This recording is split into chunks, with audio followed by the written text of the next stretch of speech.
Here we are. We're having a webinar about critic education today at Penn State University, and we are excited to talk about this with you. I'm Karen Stylianides. I teach at the Penn State Hazleton campus. And as you can see, I've been using this since fall of 2022. Well, I just want to give you an overview from a perspective of why I chose Kritik. I've been teaching for about 26 years actually at Penn State, and Holly and I have been working together for over a year to really think through why I might want to change the way that I've been doing things over the last couple of decades. Hi, everybody. I'm Amy Garbrick. I am the director of the Learning Design team in the College of IST at University Park, and I'm also an adjunct professor that I teach 1 to 3 courses per year.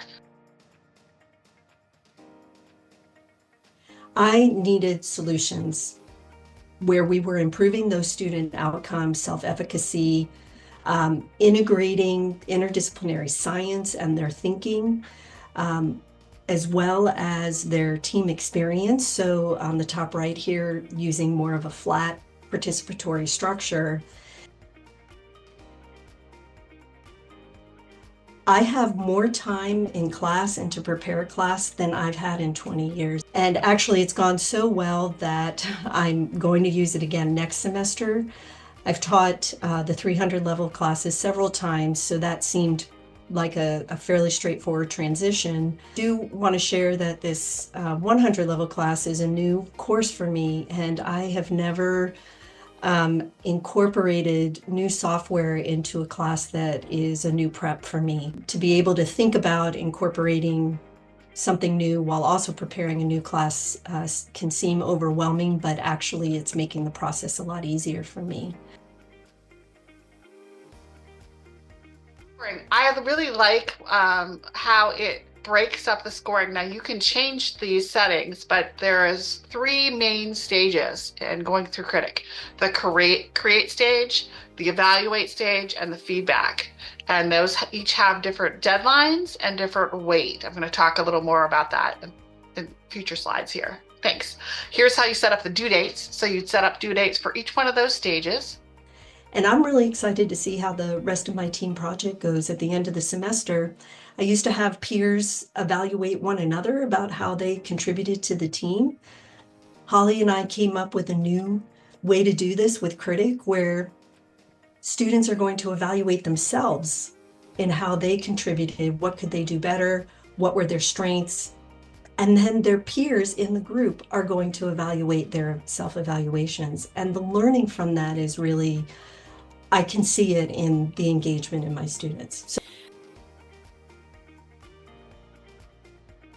they liked the idea of the anonymous feedback and seeing that and reading it. And they like learning to give feedback.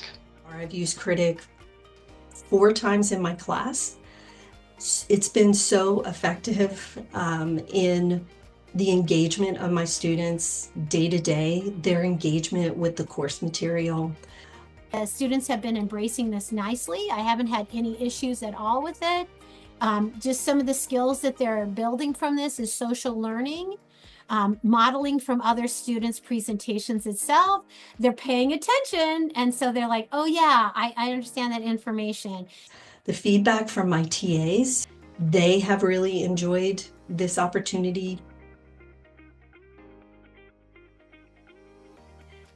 It has reduced my grading burden, my grading load. I can go in and evaluate certain students and really focus and target my feedback.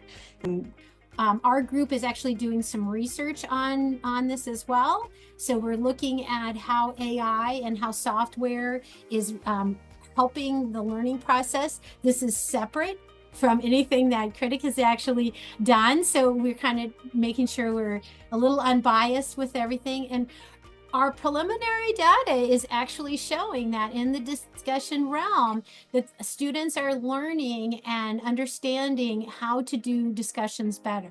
So the skills that they're learning from this are a deeper learning of the concepts that they are being presented with, a higher level of reasoning, the soft skills, less invasive. I think that is so key